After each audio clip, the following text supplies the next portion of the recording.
ಬಸನಗೌಡ ಪಾಟೀಲ್ ಯತ್ನಾಳ್ ಅವರ ನೇರ ಆರೋಪ ಏನು ಅಂದರೆ ಡಿಕೆ ಜೊತೆಗೆ ವಿಜಯೇಂದ್ರ ಶಾಮೀಲಾಗಿದ್ದಾರೆ ಅಂತ. ಆದರೆ ಇಲ್ಲಿ ನೋಡಿ ಸ್ಟೇಟ್ಮೆಂಟು, ಯತ್ನಾಳ್ ಜೊತೆಗೆ ಡಿಕೆ ಶಿವಕುಮಾರ್ ಬಹಳ ಆತ್ಮೀಯವಾಗಿದ್ದಾರೆ ಅನ್ನುವಂಥ ಮಾತನ್ನು ಹೇಳಿದ್ದಾರೆ. ಹೇಳಿರುವಂಥವ್ರು ಯಾರು? ಡಿಕೆ ಸುರೇಶ್. ವಿಜಯೇಂದ್ರ ಒಬ್ಬರೇ ಅಲ್ಲ, ಯತ್ನಾಳ್ ಕೂಡ ಆತ್ಮೀಯರೇ. DCM ಡಿಕೆಯನ್ನು ಶಾಸಕ ಯತ್ನಾಳ್ ಅವಾಗವಾಗ ಭೇಟಿ ಮಾಡ್ತಾ ಇರ್ತಾರೆ.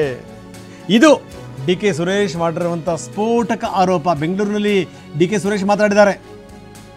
ಈ ಮಾತು ಕಿವಿ ಬಿದ್ದಿದ್ದು ಯತ್ನಾಳ್ ಕೆಂಡಾಮಂಡಲರಾಗ್ಬಿಟ್ರು. ಡಿಕೆ ಸುರೇಶ್ಗೆ ಏನಾದರೂ ಮಾನ ಮರ್ಯಾದೆ ಇದ್ದರೆ ಪ್ರೂಫ್ ಕೊಡಲಿ ಅಂತ ಸವಾಲು ಹಾಕಿದ್ದಾರೆ ಬಸನಗೌಡ ಪಾಟೀಲ್ ಯತ್ನಾಳ್. ಡಿಕೆ ಜೊತೆಗೆ ಯತ್ನಾಳ್ ಬಹಳ ಆತ್ಮೀಯವಾಗಿದ್ದಾರೆ. ಬರೀ ಏನು ಅಂದರೆ ವಿಜಯೇಂದ್ರ ಮಾತ್ರ ಅಲ್ಲ, ಇವರೂ ಕೂಡ ಬಹಳ ಆತ್ಮೀಯವಾಗಿದ್ದಾರೆ.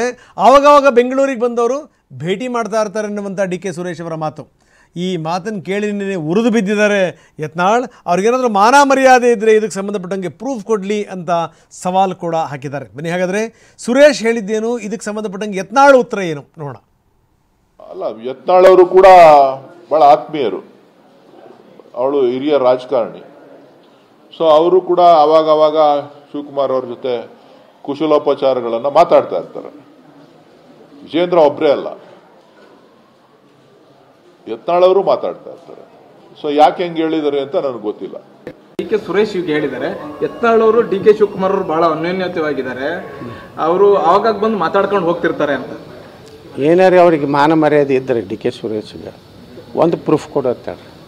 ನೀವು ಸಿದ್ದರಾಮಯ್ಯ ಅವ್ರನ್ನ ಡಿಕೆ ಶಿವಕುಮಾರ್ನ ಇವರಿಬ್ಬರು ಮುಖ್ಯಮಂತ್ರಿ ಉಪಮುಖ್ಯಮಂತ್ರಿ ಆದ್ಮೇಲೆ ಯತ್ನಾಳ್ ಅವ್ರ ಮನೆಗೆ ಹೋಗಿದ್ದು, ಯತ್ನಾಳ್ ಅವ್ರ ಮನೆಗೆ ಹೋಗಿ ಸಹಿ ಮಾಡಿಸಿದ ಲೆಟರ್ ಇದ್ದರೆ ಕೊಡುತ್ತಾರೆ. ಯಾವತ್ತೂ ಹೋಗಿಲ್ಲ. ಇವ್ರು ಅಡ್ಜಸ್ಟ್ಮೆಂಟ್ ಅದ ರೀ, Vijayendra DK Shivakumar DK Suresh adjust ಅದಾರ. ಯತ್ನಾಳ್ ಯಾವ ಕಾಲಕ್ಕೂ ಹೋಗಿಲ್ಲ, ನನಗಂತ ಅವಶ್ಯಕತೆ ಇಲ್ಲ. ಹಂಗಿತ್ತಂದ್ರೆ CBIಗೆ ನಾ ಇಲ್ಲಿ ಯಾಕೆ ಅಪೀಲ್ ಮಾಡ್ತಿದ್ದೆ ರೀ? CBIದೇನು ರಾಜ್ಯ ಕ್ಯಾಬಿನೆಟ್ನವರು ಇದು ಮಾಡಿದಾಗ ನಾ ಡಿಕೆ ಶಿವಕುಮಾರ್ ಅವ್ರದ್ದು ಮಾಡ್ತಿದ್ದಿಲ್ಲ. ನಾನು ವಿಜಯೇಂದ್ರನಾಗೆ ಅಡ್ಜಸ್ಟ್ ಆಗಿ ಅಲ್ಲೇ ಸಹಿ ಮಾಡಿಸ್ಕೊತಿದ್ದೀವಿ ಸದನದಾಗ. ಬನ್ನಿ, ನಮ್ಮ ಪ್ರತಿನಿಧಿ ಹರೀಶ್ ಈಗ ನಮ್ಮೊಂದಿಗೆ ನೇರ ಸಂಪರ್ಕದಲ್ಲಿದ್ದಾರೆ. ಹರೀಶ್, ಏನು ನಡೀತಾ ಇದೆ? ಯಾಕಂದರೆ ಯತ್ನಾಳ್ ಇಲ್ಲಿದ್ದಾಗಲೂ ಗುಡುಕ್ತಾ ಇದ್ರು, ದಿಲ್ಲಿನಲ್ಲಿ ಬಂದು ಗುಡುಕ್ತಾ ಇದ್ದಾರೆ. ಆ ಗುಡುಗುವ ರೀತಿ ಇದೆಯಲ್ಲ, ಅದು ಎಷ್ಟರ ಮಟ್ಟಿಗೆ ಅಂತಂತಂದರೆ ಈ ಏನು ನೋಟಿಸ್ ಕಳಿಸಿದಾರಲ್ಲ, ಈ ನೋಟಿಸೇ ಕೊಟ್ಟಿ ಇರ್ಬೋದು.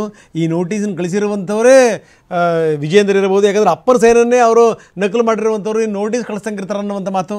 ಕೇವಲ ಇಷ್ಟು ಮಾತ್ರ ಅಲ್ಲ, ಬೇರೆ ಬೇರೆ ಕಾಂಗ್ರೆಸ್ಸಿನ ಬೇರೆ ಬೇರೆ ನಾಯಕರ ಬಗ್ಗೆ, DK ಸುರೇಶ್ ಬಗ್ಗೆ ಆಗಿರ್ಬೋದು, ಖಂಡ್ರೆ ಬಗ್ಗೆ ಆಗಿರ್ಬೋದು ಕೂಡ ಅವರು ಹರಿಹಾಯ್ದಿರುವಂಥದ್ದು. ಏನು ನಡೀತಾ ಇದೆ? ಹೌದು ರಂಗನಾಥ್, ಬಿಜೆಪಿ ಕೇಂದ್ರ ಬಿಜೆಪಿ ಯತ್ನಾಳ್ ಅವರಿಗೆ ನೋಟಿಸ್ ಕೊಟ್ಟ ಮೇಲೆ ಯತ್ನಾಳ್ ಅವ್ರು ಏನಾದ್ರು ಸ್ವಲ್ಪ ಶಾಂತವಾಗಿರಬಹುದು ಅಂತ ನಾವು ಅನ್ಕೊಂಡಿದ್ವಿ. ಅಂದರೆ ನಿನ್ನೆ ರಾತ್ರಿ ಅವರು ದೆಹಲಿಗೆ ಬಂದಿದ್ರು. ನಿನ್ನೆ ರಾತ್ರಿ ದೆಹಲಿಗೆ ಬಂದು ಇವತ್ತು 12:30 ತನಕನೂ ಕೂಡ ಅವರು ರೂಮಿಂದ ಇಳಿದು ಬಂದಿರಲಿಲ್ಲ, ಕರ್ನಾಟಕ ಭವನದಿಂದ ಇಳಿದು ಬಂದಿರಲಿಲ್ಲ. ಅಂದರೆ ಅವ್ರೇನಾದ್ರು ನೋಟಿಸ್ ಬಗ್ಗೆ ಚಿಂತನೆ ಮಾಡ್ತಾ ಇರ್ಬೋದು, ಏನು ಉತ್ತರ ಕೊಡ್ಬೋದು ಅನ್ನೋದ್ರ ಬಗ್ಗೆ ಚಿಂತನೆ ಮಾಡ್ತಾ ಇರ್ಬೋದು, ಸ್ವಲ್ಪ ಸಮಾಧಾನ ಆಗಿರ್ಬೋದು ಅಂತ ಅನ್ಕೊಂಡಿದ್ವಿ. ಆದರೆ ಅವ್ರು ರೂಮ್ನಿಂದ ಇಳಿದು ಬಂದು ಇನ್ನಷ್ಟು ಅಗ್ರೆಸಿವ್ ಆಗಿ ಮಾತಾಡಿದ್ದಾರೆ. ಕರ್ನಾಟಕದಲ್ಲಿ ಏನು ಮಾತಾಡ್ತಿದ್ರು ಅದಕ್ಕಿಂತ ಒಂದು ಪಟ್ಟು ಜಾಸ್ತಿನೇ ಇವತ್ತು ಮಾತಾಡಿದ್ದಾರೆ. ಮತ್ತು ಅದು ಕೊಟ್ಟಿರುವಂಥ ನೋಟಿಸು ಅದನ್ನ ಫೇಕ್ ಅನ್ನೋ ರೀತಿ ಮಾತಾಡಿದ್ದಾರೆ. ಅಂದರೆ ಯಾವುದು ಕೂಡ ಅಧಿಕೃತವಾದಂಥ ನೋಟಿಸ್ ಬಂದಿಲ್ಲ. ನನಗೆ ಅಧಿಕೃತವಾಗಿ ನೋಟಿಸ್ ಬರೋದಲ್ಲಿ ನಾನು ಏನು ಉತ್ತರ ಕೊಡಲಿ? ಉತ್ತರ ರೆಡಿಯಾಗಿದೆ, ಯಾವಾಗ ಬೇಕಾದರೂ ಉತ್ತರ ರೆಡಿಯಾಗಿದೆ, ಉತ್ತರ ಯಾವಾಗ ಬೇಕಾದರೂ ನಾನು ಕೊಡ್ತೀನಿ, 10 ದಿವಸ ನನಗೆ ಸಮಯ ಬೇಕಾಗಿಲ್ಲ ಅನ್ನುವಂಥದ್ದು. ಮತ್ತು ಈ ಹಿಂದೆ ಸುಮಾರು ನೋಟಿಸ್ಗಳು ಬಂದಿದ್ದಾವೆ, ಆ ನೋಟಿಸ್ಗೂ ಕೆಲವು ಉತ್ತರ ಕೊಟ್ಟಿದ್ದೀನಿ, ಕೆಲವು ಉತ್ತರ ಕೊಟ್ಟಿಲ್ಲ. ಈ ನೋಟಿಸೇ ನನಗೆ ಹೊಸದಲ್ಲ ಅನ್ನೋ ರೀತಿ ಹೇಳಿದ್ದಾರೆ.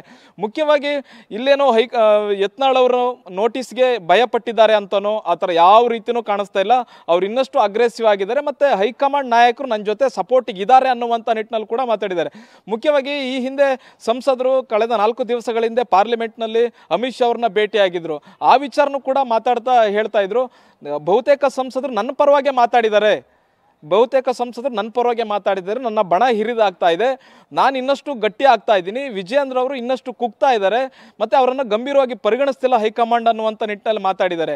ಮತ್ತು ಅವರು ಇವತ್ತು ಮುಖ್ಯವಾಗಿ ಅವರ ಕೇಸ್ ವಿಚಾರವಾಗಿ ದೆಹಲಿಗೆ ಬಂದಿದ್ದರು. ಕೇಸ್ ವಿಚಾರವಾಗಿ ದೆಹಲಿಗೆ ಬಂದಂಥ ವಿಚಾರವಾಗಿಯೂ ಕೂಡ ನಾವು ಯಾವುದೇ ಹೈಕಮಾಂಡ್ ನಾಯಕರು ಕೂಡ ಭೇಟಿ ಆಗೋದಿಲ್ಲ ಅನ್ನುವಂಥದ್ದು ಹೇಳ್ತಾ ಇದ್ದಾರೆ. ಮತ್ತು ಹೈಕಮಾಂಡ್ ನಾಯಕರನ್ನ ಭೇಟಿ ಆಗೋ ಪರಿಸ್ಥಿತಿ ಬಂದಿಲ್ಲ, ನನಗೆ ಯಾರು ಕೂಡ ಕರೆದಿಲ್ಲ ಅನ್ನುವಂಥ ನಿಟ್ಟಿನಲ್ಲಿ ಕೂಡ ಅವ್ರು ಹೇಳ್ತಾ ಇರುವಂಥದ್ದು. ಮತ್ತು ಅವರ ಟೀಮ್ ಕೂಡ ಈಗ ದೆಹಲಿಗೆ ಬರ್ತಾ ಇದೆ.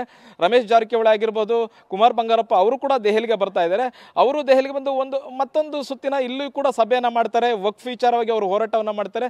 ಮತ್ತು ಅವ್ರು ಕೇಳ್ತಾ ಇರತಕ್ಕಂಥದ್ದು, ನನಗೆ ಯಾಕೆ ನೋಟಿಸ್ ಕೊಡ್ತಾರೆ, ನಾನು ವಂಶವಾದದ ವಿರುದ್ಧ ಹೋರಾಡ್ತಾ ಇದ್ದೀನಿ, ಹಿಂದುತ್ವದ ಪರವಾಗಿ ಹೋರಾಟ ಮಾಡ್ತಾ ಇದ್ದೀನಿ, ವಕ್ಫ್ ವಿರುದ್ಧ ಹೋರಾಟ ಮಾಡ್ತಾ ಇದ್ದೀನಿ, ಇದೆಲ್ಲ ಬೇಡ ಅಂತಂದರೆ, ಇದೆಲ್ಲ ಹೋರಾಟ ಮಾಡೋದು ಬೇಡ ಅಂತಂದರೆ ಹೇಳ್ಬಿಡ್ಲಿ ಬಿ ಜೆ ಪಿ ನಾಯಕರು ಮಾನದಂಡಗಳನ್ನ ಹಾಕ್ಬಿಡ್ಲಿ, ಬೈಲದಲ್ಲಿ ಚೇಂಜ್ ಮಾಡಲಿ, ಇಂಥ ವಿಚಾರಗಳ ಬಗ್ಗೆ ಮಾತಾಡಬೇಡಿ, ಹಾಗಾಗಿ ನಾನು ಮಾತಾಡೋದಿಲ್ಲ ಅನ್ನುವಂಥ ನಿಟ್ಟಿನಲ್ಲಿ. ಹಾಗಾಗಿ ಯತ್ನಾಳ್ ಅವರು ಒಂದಷ್ಟು ಕ್ಲಾರಿಟಿಯಾಗಿ ಮಾತಾಡ್ತಾ ಇದ್ದಾರೆ ಮತ್ತು ಅವ್ರು ಇನ್ನೂ ಹೆಚ್ಚು ಅಗ್ರೆಸಿವ್ ಆಗಿ ಮಾತಾಡ್ತಾ ಇದ್ದಾರೆ. ನೋಟಿಸ್ ಬಂದ ಮೇಲೂ ಕೂಡ ಅವರೆಷ್ಟು ಹೆಚ್ಚು ಅಗ್ರೆಸಿವ್ ಆಗಿ ಮಾತಾಡ್ತಿದ್ದಾರೆ. ವಿಜಯೇಂದ್ರ ಯಡಿಯೂರಪ್ಪರ ವಿರುದ್ಧ ಇನ್ನಷ್ಟು ವಾಗ್ದಾಳಿಯನ್ನು ಮಾಡ್ತಾ ಇದ್ದಾರೆ.